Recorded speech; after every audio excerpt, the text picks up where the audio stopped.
Bacana, gente. Então, hoje a gente vai ter aqui uma primeira aproximação firme do trabalho. A gente já tem 3 empresas para trabalhar e a gente vai construindo aí essas informações com vocês, tá? Primeiro ponto que eu queria conversar com vocês, muito relacionado a isso, é exatamente o fato de que a gente precisa de 3 bases de informação para a gente começar a conversar sobre o business, né? Sobre o plano de marketing de expansão que a gente vai fazer. A gente vai fazer uma análise SWOT, que é a matriz de equilíbrio, ponderando as questões de forças e oportunidades e fraquezas e ameaças dessa organização. Por isso a importância da gente ter um contato dentro da empresa para trocar algumas ideias e impressões, mas não é assim uma coisa fundamental, dá para tirar muita coisa do que a gente vê e percebe. Nós vamos fazer uma análise de cenários em cima de indicadores específicos dessa empresa e a gente vai fazer o Canvas. Na verdade, o Marketing Model Canvas. É uma modelagem de marketing que é originalmente chamado de Business Model Canvas, mas que para nós vai servir muito bem como uma modelagem de marketing, que vai ser a mesma ferramenta, só com um olhar mais específico em marketing. Muito bom. Quando a gente fala de empresa, a gente tem que estruturar o que a gente está trabalhando. Então, assim, primeiro ponto é planejamento estratégico. Planejamento estratégico é uma das áreas que apoia muito o marketing nas suas ações de direcionamento. Então, a gente sabe que a gente vai estruturar um negócio, que esse negócio vai ter uma razão de ser, que é a missão dele.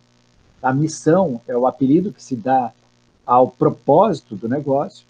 Então, você pode ter vários negócios dentro de uma atividade econômica com propósitos diferentes, algumas associativas, outras com finalidade de lucro, outras sem fins lucrativos, outras que são em SA, outras que são empresa própria. Então, tudo isso muda o escopo, muda a forma de atuar sobre essas empresas.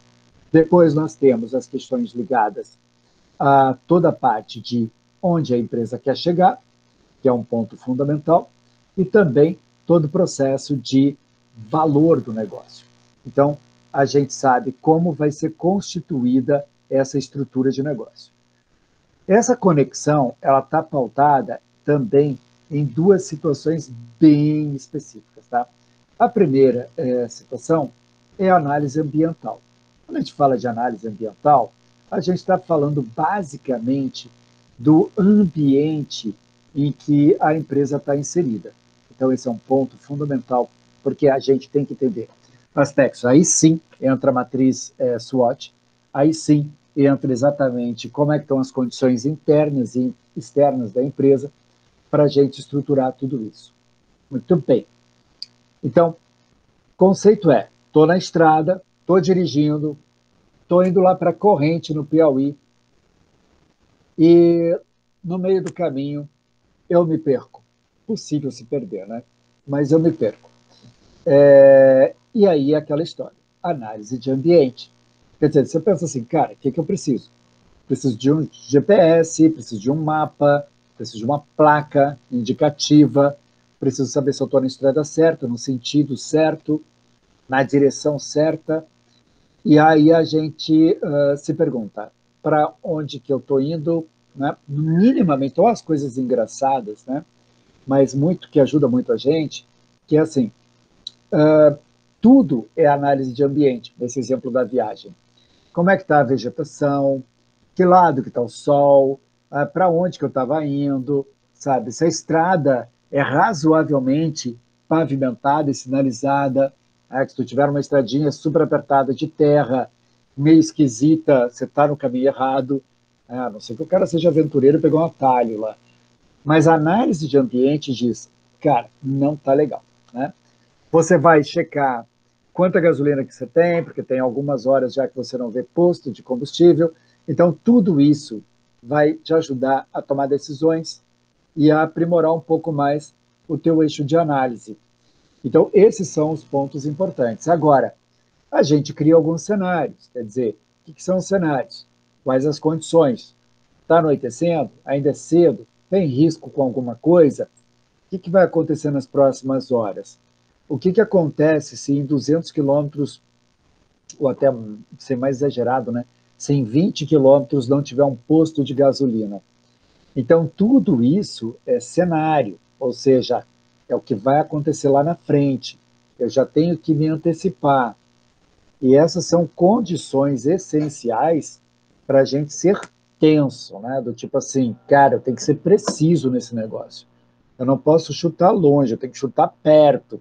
Se eu errar, eu tenho que errar por pouco. Quer dizer, se eu ficar sem gasolina no caminho, eu tenho que ficar por 2 quilômetros, 3 quilômetros, não por 60 quilômetros.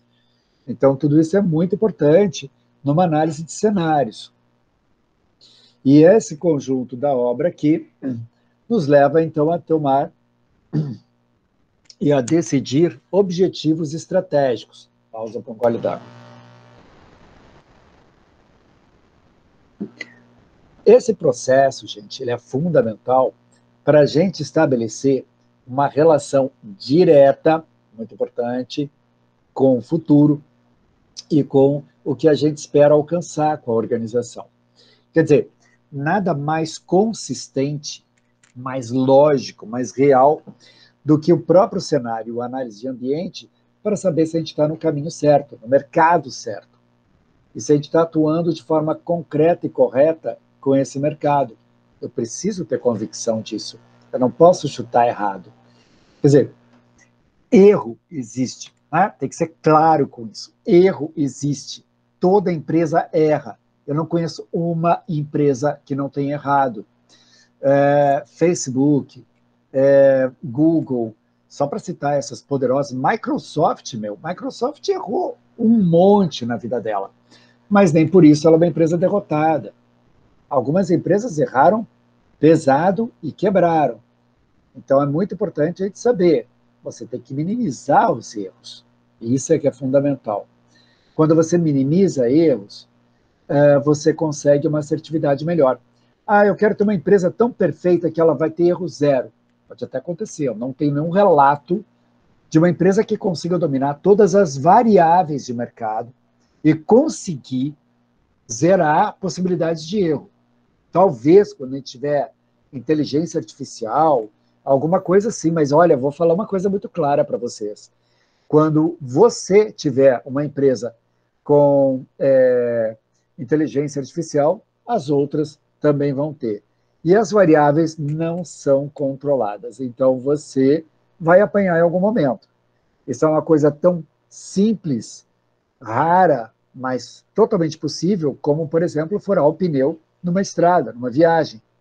Quer dizer, a chance, e eu digo que eu devo ter mais de, seguramente, uns 80 mil ou 100 mil quilômetros rodados em estrada nas minhas viagens, eu vou falar para vocês, se eu furei pneu na estrada umas 3 vezes, foi muito. Olha que eu peguei umas estradinhas, né, de maluco mesmo.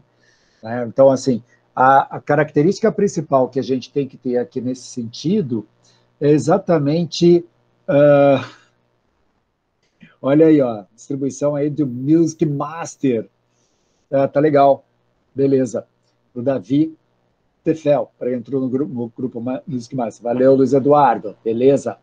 Esse é o grupo da música, gente. Depois manda, né, para a gente algumas opções de música para a gente. Muito bom.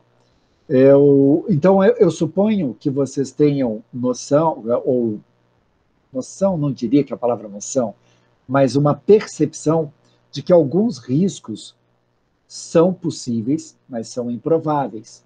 Tem outros riscos que são muito prováveis. E é esse o ponto que a gente vai trabalhar. Eu vou começar agora com vocês, e aí já entra na lista do que a gente tem que fazer, exatamente a questão da análise SWOT. A análise SWOT é a nossa famosa matriz de equilíbrio. A matriz de equilíbrio, gente, ela é a representação da soma das forças.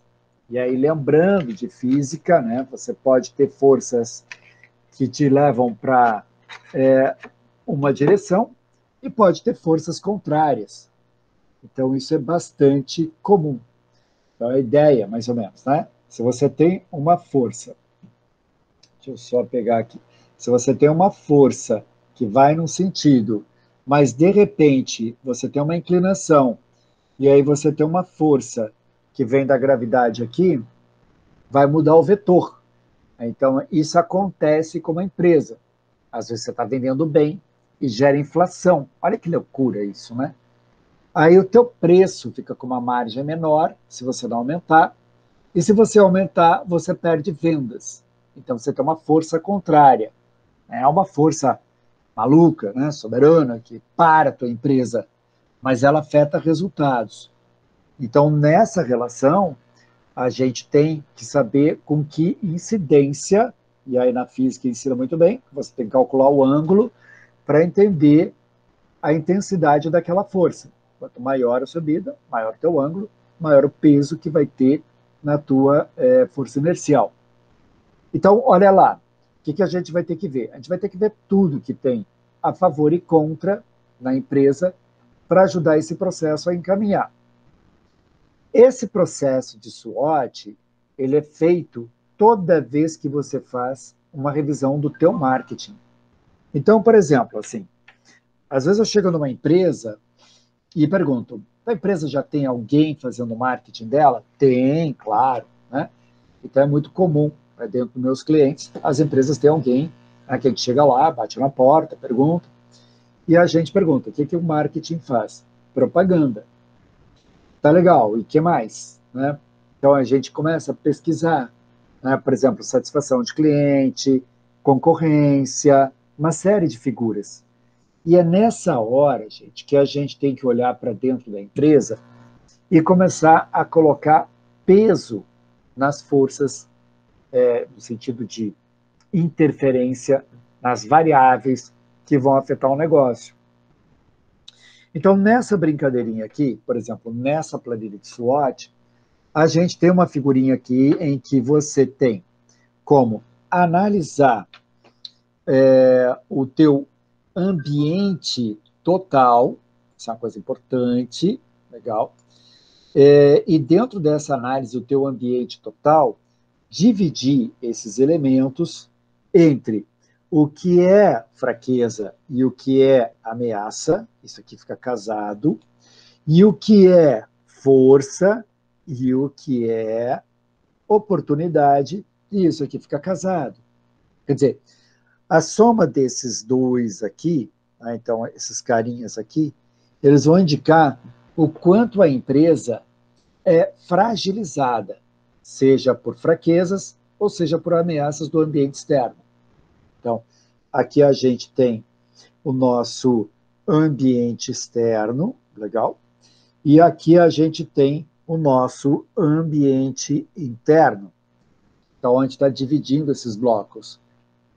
Não vou aprofundar em SWOT com vocês, mas eu quero que vocês usem uma metodologia para mim nesse trabalho que a gente vai desenvolver, em que vocês vão tentar capturar as percepções de forças que a empresa tem, olhando muito a questão da aptidão dessa empresa para estar no mercado.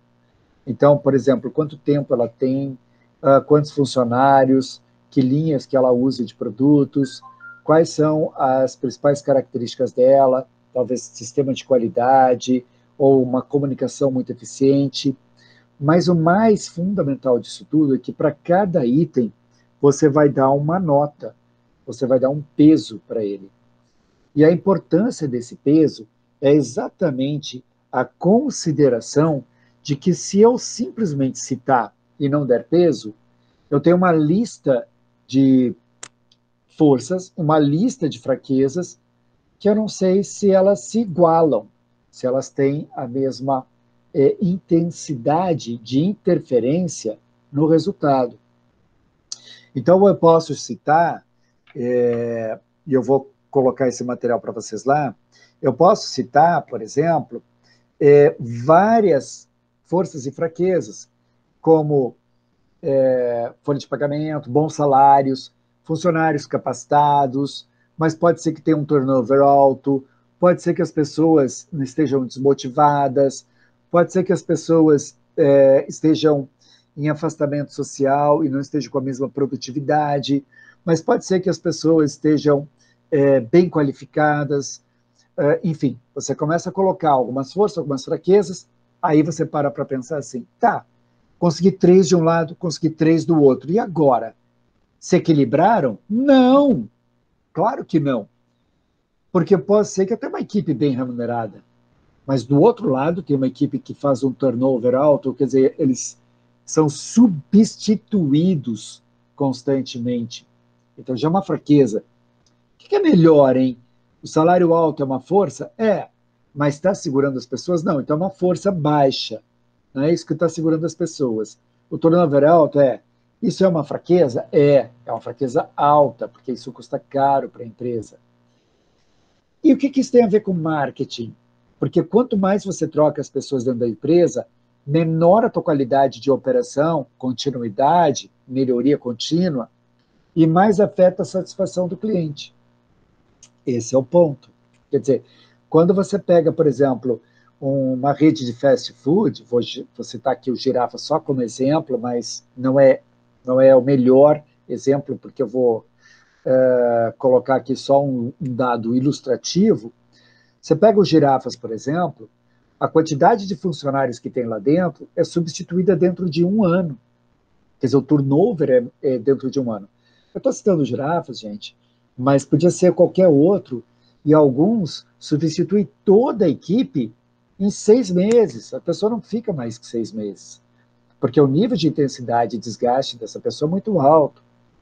Só para vocês terem uma ideia, empresas como McDonald's, Girafas, Burger King, Outback, tem pessoas que ficam 15 dias, 20 dias, porque não dá conta, é um ritmo alucinante. Né? Então é muito desgastante. E isso é uma fraqueza.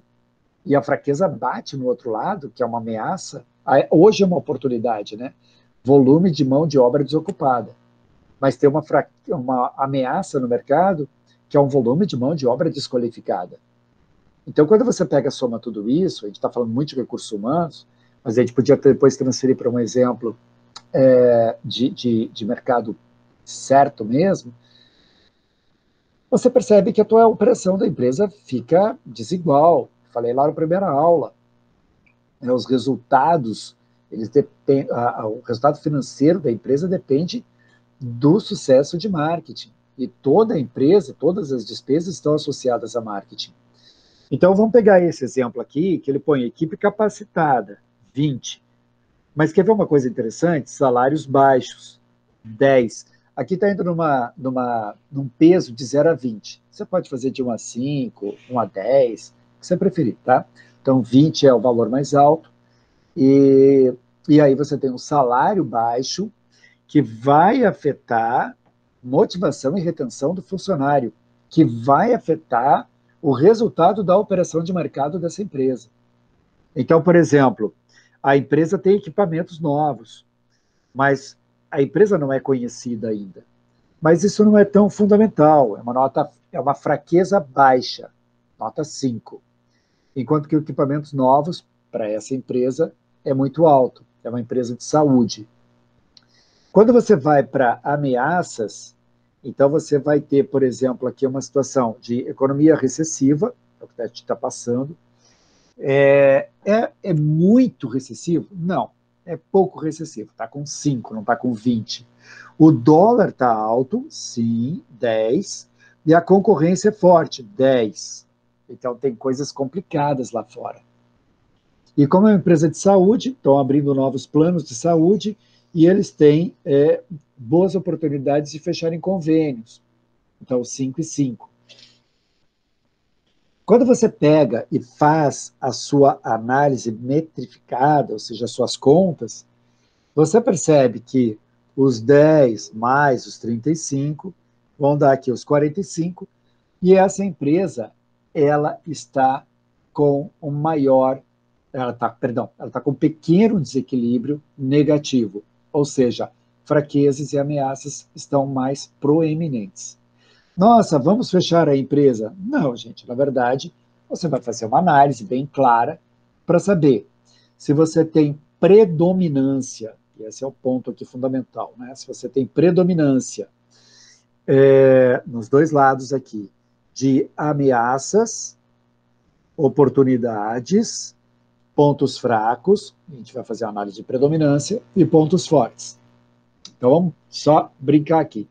Se eu tenho predominância de pontos fracos com ameaças, então, se eu tenho essa predominância, então eu vou, assim, cara, lá fora é uma ameaça pura, e eu estou cheio de problema, desliga tudo que é custo e vamos sobreviver, vamos passar pelo problema.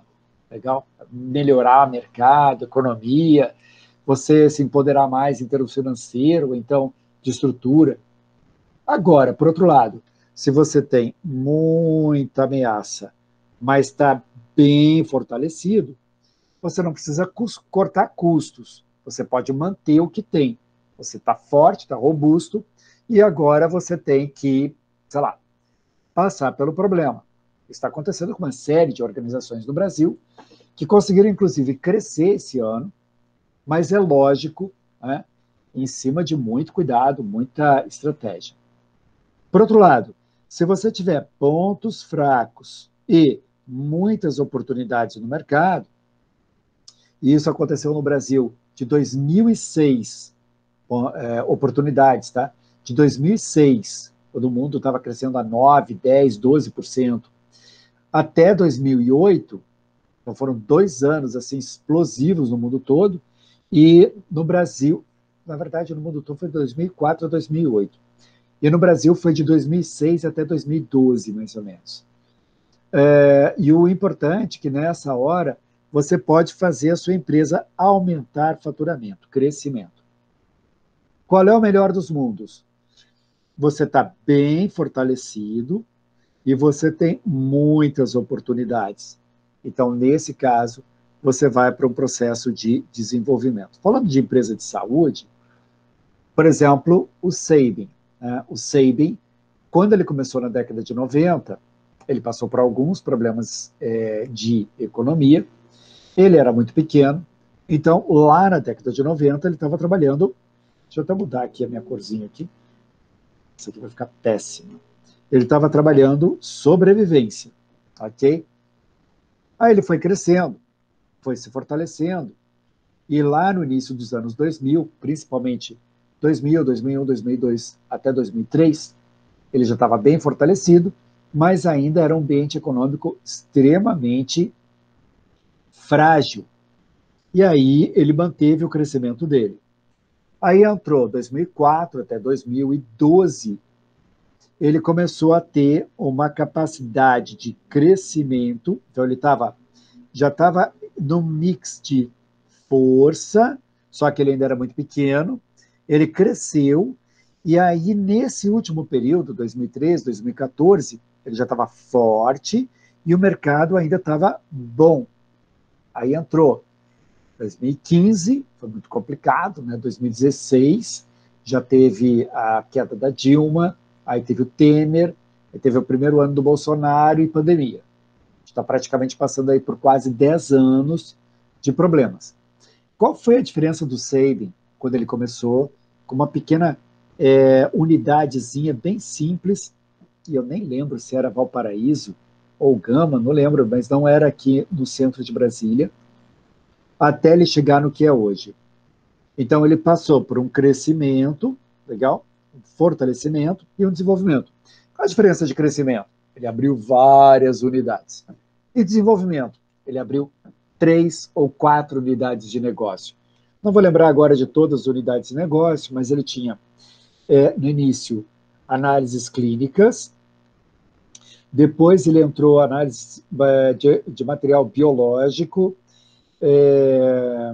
que é citopatologia e outros, antes era hemato e uroanálise. Depois ele entrou em medicina diagnóstica de imagem, isso é mais recente. E depois ele entrou agora, recentemente, em vacinas. Vacina eu acho que também já tem uns 4 anos, mais ou menos. O que acontece aqui, gente? Você está percebendo que não é só crescimento. Você tem desenvolvimento do negócio. Quer dizer, tem um tempo certo para desenvolver um negócio, um tempo certo para crescer. Agora, para uma empresa que está fraca, mas tem condições de crescer, a gente tem, por exemplo, fraqueza, a empresa é fraca, mas começou a melhorar e aquecer a economia. Meu, acelera um pouquinho mais, sabe? Sai da manutenção e vai para o crescimento. Então, essa é mais ou menos um circuito do que a gente tem com relação a isso. Só que a gente tem que olhar o futuro, né? Então, por exemplo, quando você pega um país, por exemplo, como a China, Hong Kong e outras dezenas de cidades, mega cidades chinesas, o que a gente percebe hoje na China é que tem muitos, mas muitos empreendimentos imobiliários completamente vazios. Eu não diria abandonados, mas vazios. Eles não estão ocupados. Por quê? Porque a China vinha num processo de crescimento bastante acelerado e ela investiu demais. Ela construiu cidades. E agora fugiu o nome de uma cidade que eles construíram lá, que é muito mágica, que é uma cidade praticamente com projeto de sustentabilidade. E essas cidades, elas não foram ocupadas, elas são muito parcialmente ocupadas, coisa de 5%, 7%.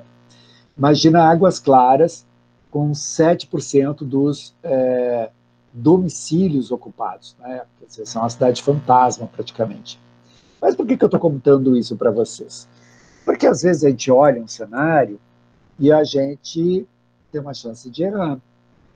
Então, muitas coisas aconteceram no mundo nos últimos anos que fizeram a economia não se sustentar numa curva de crescimento tão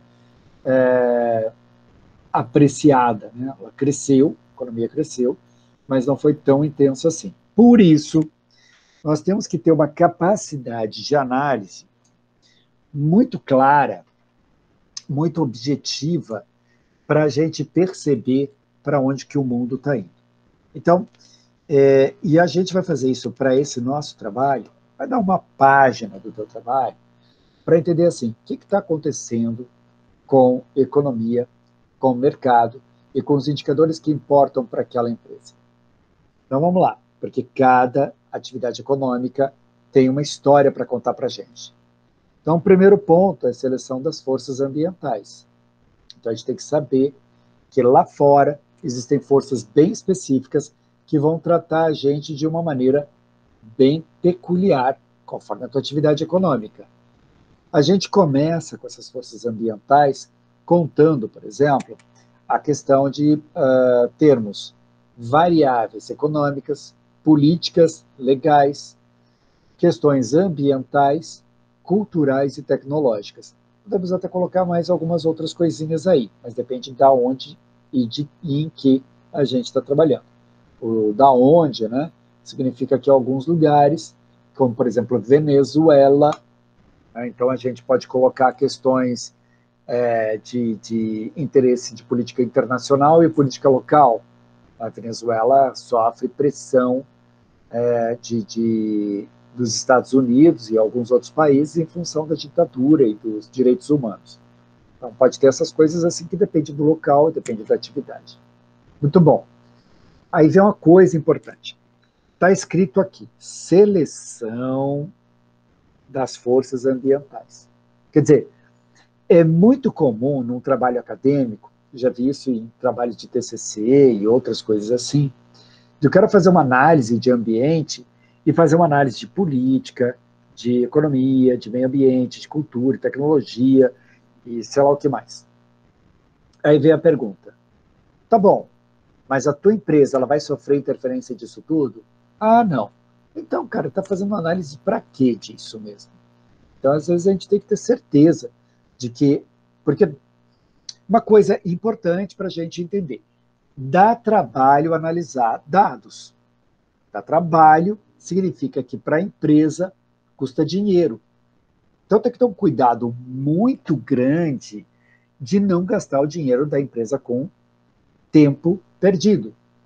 Então tem que saber, economia é importante para mim. Tecnologia é importante para mim. Política é importante para mim.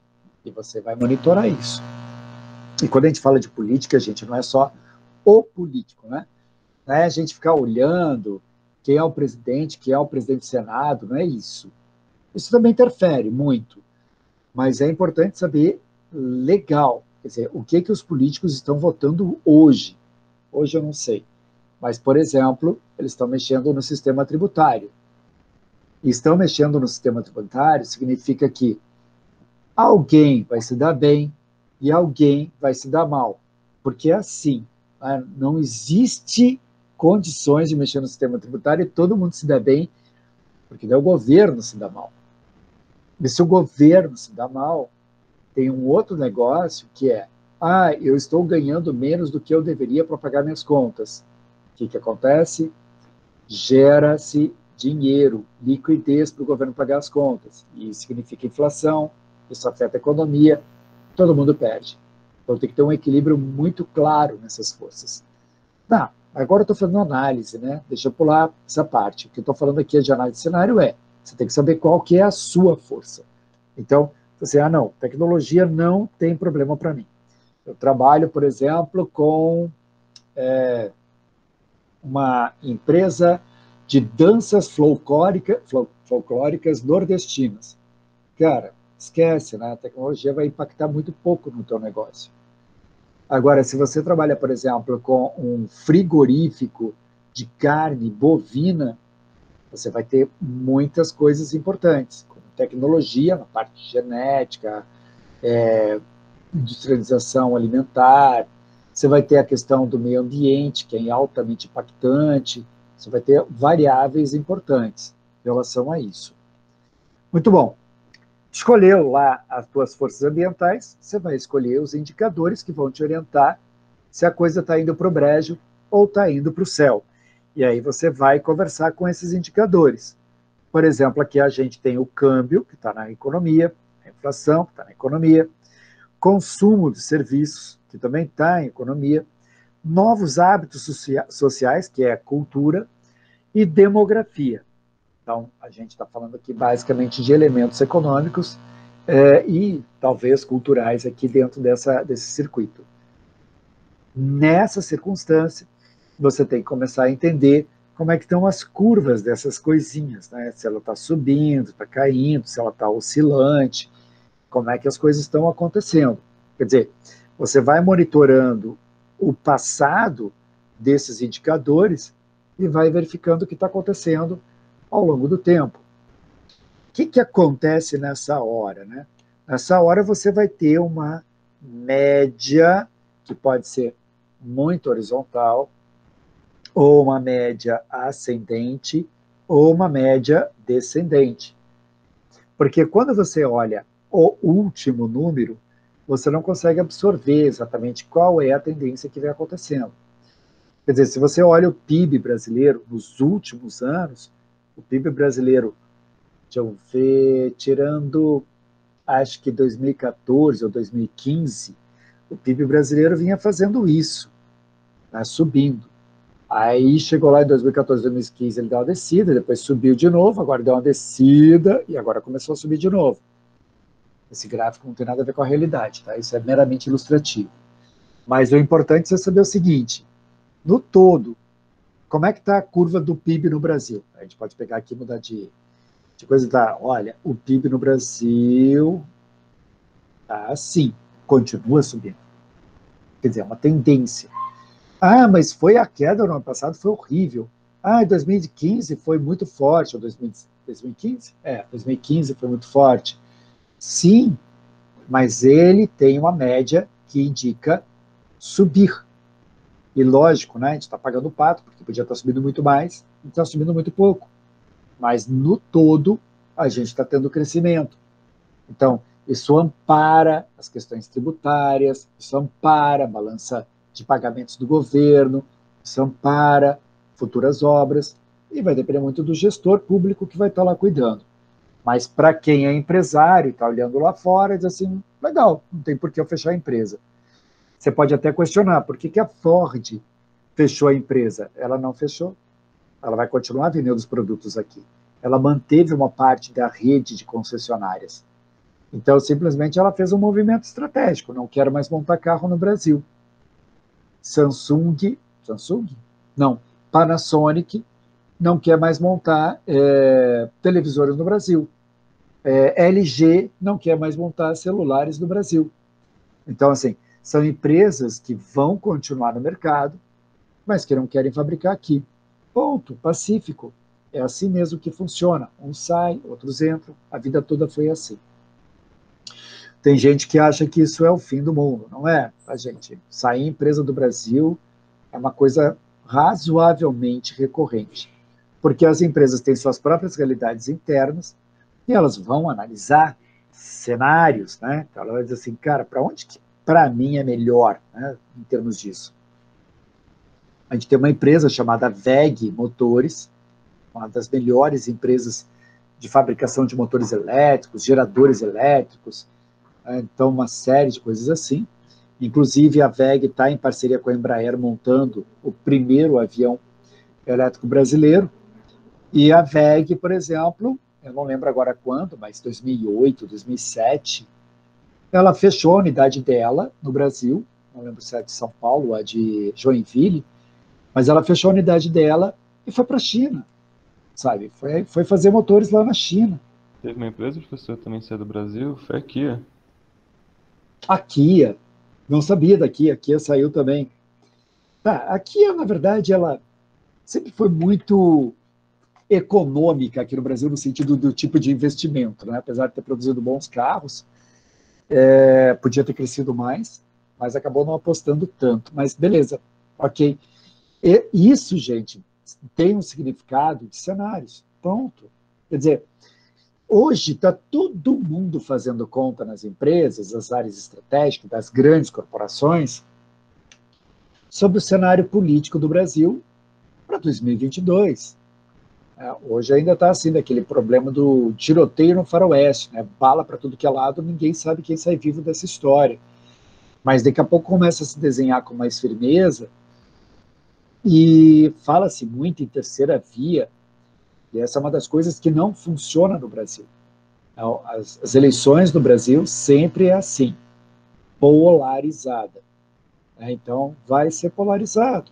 Essa é uma lei de marketing, a lei da dualidade. Você tem um líder de mercado e você tem um próximo seguidor, que eventualmente até substitui a liderança. Então, você tem isso em indústria automobilística mundial, você tem isso em celulares, você tem isso em roupas, marcas de vestuários, de grife, né, marcas esportivas. Então, sempre tem essa dualidade. E é lógico, né? Depois você tem lá centenas de marcas, e no caso de política, dezenas de partidos, que vão seguir a trilha, né? Então, vão seguir lá a trilha. Bom, e isso é muito bom, porque quando a gente trabalha com marketing político, a gente fala muito sobre essas estratégias relacionadas a isso. Muito bem, então vamos lá, vamos pular essa parte aqui e entrar em avaliação de impacto. Desses indicadores aqui, né, quais aqueles que impactam mais e que podem gerar interferências nos nossos resultados ou nos nossos planos. Porque às vezes você tem 6, 8 indicadores, mas tem 2 muito relevantes. Então, se eu trabalho com alguma coisa que é importada, o fator cambial, por exemplo, é extremamente impactante e ele vai impactar na relação, por exemplo, de custos, na relação de clientes e talvez, claro, talvez não, com certeza, de fornecedores internacionais. Quer dizer, pode ser que todo o desenho de crescimento que a gente tem aqui, ele vá por água abaixo. Ou então, ok, está indicando que o dólar vai ficar mais quietinho agora, então a gente pode tocar para frente um projeto de crescimento. Tá? Então, repara, e quando a gente está falando aqui de por exemplo, Music Master, né? Então, um amigo meu que trabalhou muitos anos numa indústria de sax lá em São Paulo, que quando virou o milênio, eles produziam um dos melhores sax do mundo, exportavam para a Europa, Estados Unidos, tudo mais, não lembro mais o nome. E quando virou o milênio, que a China começou a crescer absurdamente, eles tiveram que fechar a fábrica e, como eles tinham uma estrutura de vendas, começaram a revender sax produzidos na China.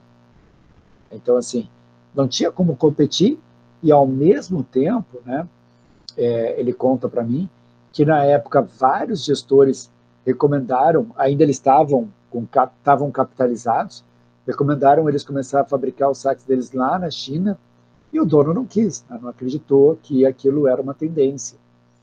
E, na verdade, acabou se tornando realidade uma invasão no mercado de um produto absurdamente mais barato, em que apresentava ainda qualidade, né, não era o que eles faziam, mas era bom, e pronto, né, acabou a história por aí. Esse aí é mais ou menos o que vem acontecendo. A partir dali, a gente começa a fazer a descrição de cenário, né? Daí é aquele momento em que a gente já começa a fazer assim, bom, vamos acender aqui a lâmpada e ver para onde as coisas vão. É muito comum se fazer 3 cenários, né? Um cenário com uma análise mais positiva, um cenário neutro e um cenário com uma avaliação mais negativa. Agora, entenda o seguinte, para o trabalho que a gente está fazendo, a gente quer não avaliar 3 situações, mas ao menos a gente avaliar tendências, né? Então, porque até nesse trabalho a gente não vai ter como fazer análise estatística para fazer projeção, né, de tendências numéricas. E aí ficaria extremamente complexo o trabalho. Então, basta dizer o seguinte, por exemplo, a grosso modo, né, você pegar um boletim Focus do Banco Central, ele já te abre aí uma tendência de um ano, para você olhar lá para frente o que tem para acontecer. Por exemplo, a gente já sabe que a taxa de juros no ano que vem vai estar em 9%. Não, ninguém sabe, tá, gente? Isso aqui agora eu estou falando aqui em função do que o Boletim Focus do Banco Central fala. Sim, estar em 9% não é um ato de pânico, mas significa que o dinheiro vai ficar mais caro, significa que o crédito vai ficar menos disponibilizado, porque quando você fala 9% ao ano, você está falando que um cheque especial não vai rodar por menos de 10% ao mês. Aí você tem uma série de coisas que afetam isso, né? Risco de crédito, disponibilidade de dinheiro, uma série de outras coisas. Mas já mostra que o ano de 2022, eu já tinha comentado isso para quem fez marketing e análise de mercado comigo no semestre passado, o ano 2022, se tudo der certo esse ano com vacinação, vai ser um ano de crescimento, mas é um ano de crescimento de recuperação, ou seja, recuperar o que a gente perdeu, e não crescimento real. Ou seja, a gente vai ter muitos desempregados, taxa de juros alta, dólar alto, então inflação, mas é melhor tudo isso com crescimento do que tudo isso com recessão, que foi o que a gente passou em 2020. Tá? Tudo bem, então está aqui cenários para a gente. Aí no último, a gente vem com o Canvas. Bom, o Canvas, gente, e aqui eu vou ser extremamente econômico, a gente já fez uma passagenzinha sobre ele, a gente tem que pontuar exatamente como é que vai ser a nossa estruturação de experiência do cliente, marketing de experiência, como ele vai nos ver, onde ele vai comprar, como ele vai se relacionar, qual é o alvo que a gente quer. E eu diria que o alvo é essencial, porque existem características muito claras do tipo de cliente que a gente atende, sabe? A gente não consegue encantar um cliente se a gente não for conversar com ele na voz dele, na forma dele falar. E isso é fundamental para a gente construir essa fala. O outro é marketing de diferenciação, e aqui entra o CVD, B. Legal. Então, assim, quais são as características do seu produto? Legal. Isso aqui é fundamental. O que ele tem de melhor que o teu concorrente mais direto, vantagens, e o que o teu cliente entende que isso é um benefício. E aí, estava falando da WEG, motores elétricos, uma enorme, aplicabilidade em diversas áreas, automotivas, industriais, aeronáutica, um monte de coisa. Vai motorzinho de levantar vidro do carro até motor de puxar âncora de navio. Então, por aí afora vai. Mas o que eu ia comentar com vocês? É que, às vezes, um benefício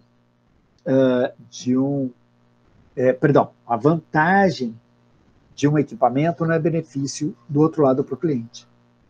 Eu lembro que na década de 80 para 90, a WEG, que eu estou comentando aqui com vocês, motores elétricos, gente, se vocês pararem para olhar as 500 empresas maiores dentro da Bolsa, vocês, nem sei se tem 500, mas enfim, as 500 maiores empresas dentro da Bolsa, vocês vão perceber uma coisa muito interessante. A quantidade de negócios milionários que tem no Brasil, que a gente sequer transita e conhece no dia a dia, é impressionante.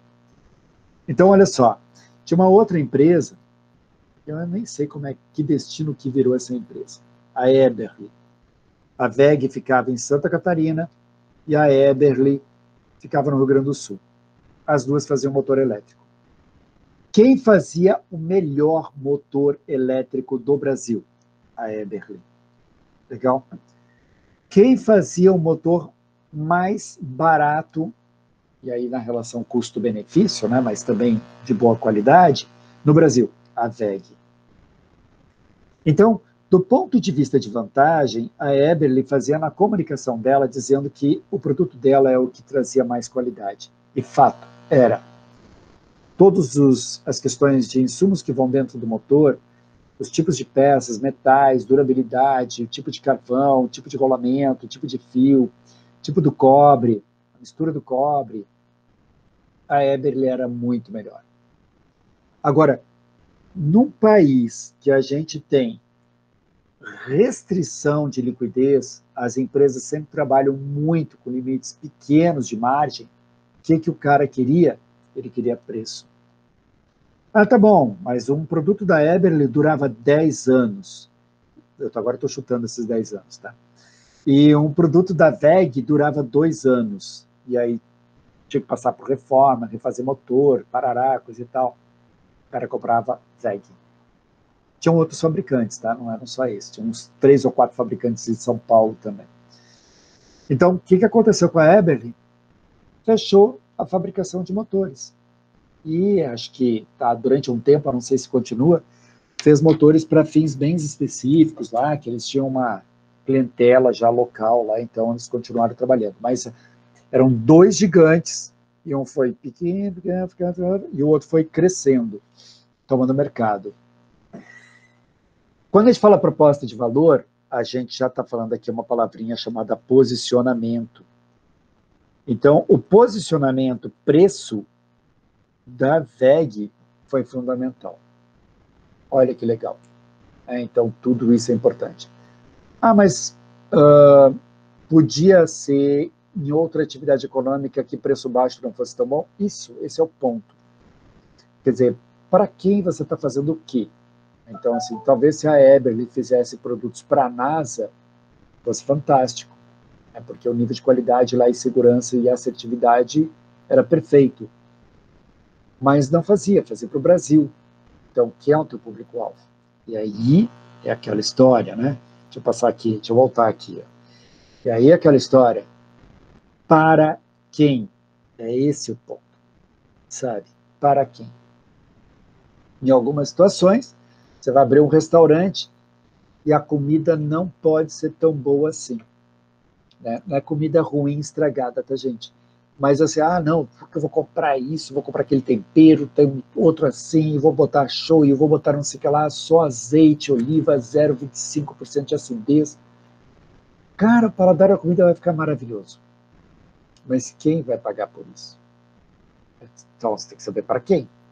Porque se estiver abrindo um restaurante, para você cobrar 90, 120 reais o prato, ok. Agora, se o teu prato é 12 reais, não dá, né, gente? Aí não roda, sabe? Não funciona. Também. E, finalmente, os serviços de marketing, que é exatamente tudo que eu preciso ter de elementos relacionados às atividades para gerar resultado, ou seja, para fazer venda, os recursos que eu vou estar ligando a essas atividades. Pausa para a água. Muito seco hoje, hein? Atenção para a água. E, finalmente, olha só, hein? Falando de cenários, né? Muito seco, crise hídrica no Brasil. Então é isso aí. Gente, estou só permitindo a entrada aqui do Gabriel e daqui a pouco a gente até vai falar com ele aqui sobre o grupo. Salve, Gabriel, boa noite, seja bem-vindo à nossa aula. Boa noite, professor. Gabriel, depois, Gabriel, no final da aula é importante a gente te colocar num grupo, você está sem grupo, tá? Final, beleza. Final agora do primeiro horário, a gente está quase terminando aqui. Tá. Aí, gente, vem uma coisa importante, né, a história de parcerias. E quando a gente fala de parcerias, a gente tem que voltar lá nos P's de marketing. P's de marketing, né? Então, a gente ia lá. Produto, preço, persona, praça, que é distribuição, logística, ponto de venda, né? Aquela coisa toda. O que mais que a gente tem? A gente tem promoção e a gente tem um outro que é parceiros, ou, se vocês preferirem, provedores. O que são os provedores? Aquele que dão provimento, que fazem a cadeia de suprimentos, que fazem rodar o negócio. Então, você tem que ter os fornecedores para te ajudar a crescer. Legal? Então, as parcerias principais, elas entram tanto no aspecto de alimentar o processo, que a gente chama de sistema horizontal de marketing, quanto distribuir, que é o sistema vertical de marketing. Então, aqui estão os fornecedores e aqui estão os distribuidores. Quando a gente fala parceria, a gente fica imaginando assim, tá, parceiraço, né? Não, é fornecedor mesmo, parceiro. Mas aí você entende que aquele fornecedor, você está alinhado com ele. Você tem capacidade de confiar nele, que ele vai te entregar, que ele vai entregar no que você quer, na hora que você quer, no momento que você quer, com o preço que você quer. Não é tão perfeito assim, né? Lindo nunca é. Mas você tem confiança. Quer dizer, eu trabalhei, por exemplo, numa empresa, numa indústria, que a gente tinha que entregar para mais de 6 mil pontos de venda no Brasil. Quer dizer, você monta uma logística muito adequada a isso, porque era um produto de volume. Aí, quando você vai entregar produto de volume, em padarias, supermercados, bares, mercearias, por aí fora vai. Loja de conveniência, postos de gasolina, as lojinhas de conveniência, postos de gasolina, para tudo que era lugar. A Nestlé, por exemplo, funciona assim. Aí você para pensar, cara, você tem que saber que o teu distribuidor, né, pensando numa Nestlé, por exemplo, o teu distribuidor vai aceitar o produto que você colocou no teu caminhão e que você vai lá entregar. Ah, mas já tem um pedido pronto? Já. Já tem uma nota fiscal emitida? Já. E é certeza que ele vai pegar? Não. Por outro lado, por exemplo, uma padaria que precisa do sorvete da Nestlé, sorvete e qualquer outro produto da Nestlé, chocolate, biscoito, o que for, né? Ele tem que ter certeza que ele vendeu todo o sorvete e que amanhã chega a Nestlé e repõe o freezer dele. Então ele já fez o pedido, já confirmou o pedido, e agora ele está esperando lá o caminhão chegar. E enquanto o caminhão não chega, ele está perdendo venda e eventualmente perdendo cliente. Esse é o lance dos parceiros. Quer dizer, por que a gente põe parceiro, então? num Canvas? Porque é base do marketing isso. É quem vai vender para você e quem vai te suprir. Então, a gente tem que listar elementos importantes. Fabricantes de material, de instrumentos musicais, fabricantes de óculos, né? Então, de lentes e armações. Então, essas coisas todas. E até esqueci qual era a outra empresa do terceiro grupo. Ah, era um bar. Olha, fundamental, beleza. O Beco Oficina. Vamos lá tomar uma cerveja depois. O Beco Oficina, conhecer. Muito bom, gente. Então, esses são pontos fundamentais que a gente passa por aqui. Isso aqui eu já comentei com vocês. Então, olha só que legal nesse daqui, né? Só para citar aqui o lance dos parceiros comerciais, né? A listinha que a gente faz com essa importância, a descrição do público-alvo, né? Os meios de relacionamento, qual é a proposta de valor, né? O CVB da empresa. Depois, como ela vai ganhar dinheiro, fontes de receita e estrutura de custo de marketing, tá? Esse aqui, normalmente, a gente teria, num Business Model Canvas, a gente teria uma estrutura de marketing um pouquinho diferente. No Marketing Model Canvas, que a gente está fazendo aqui, a gente vai focar nas questões mercadológicas. Então, esse aqui é fundamental aqui para a gente traçar essa diferençazinha aqui. Pronto. Vamos falar mais isso. Vou pôr esse material para vocês, tá? A aula está gravando, e aí vocês vão ter isso disponível para vocês.